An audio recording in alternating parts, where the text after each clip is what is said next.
The group of pro-Palestinian supporters that you see here behind me started gathering here on 2nd Avenue and 42nd Street. They were yelling shame on Israel. And the Israeli Prime Minister did speak to world leaders this morning. He said he actually was planning on not attending the UNGA this year.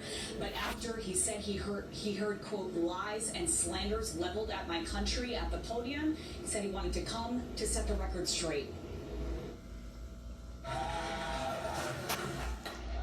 Order, please. Mixed reactions as Israeli Prime Minister Benjamin Netanyahu was introduced before the United Nations General Assembly Friday morning.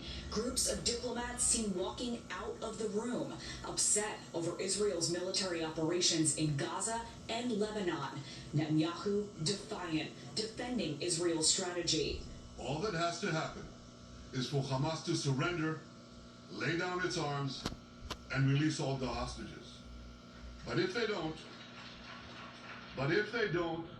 we will fight until we achieve victory, total victory.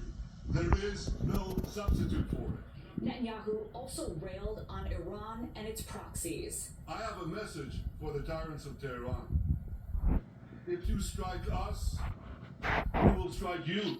Calling Hezbollah the, quote, quintessential terror organization in the world today. The group has been trading fire with Israel since the October 7th Hamas terrorist attacks. This week, Israel intensifying airstrikes in Lebanon. Today, targeting Hezbollah headquarters in Beirut. As long as Hezbollah chooses the path of war, Israel has no choice, and Israel has every right to remove this threat and return our citizens to their homes safely.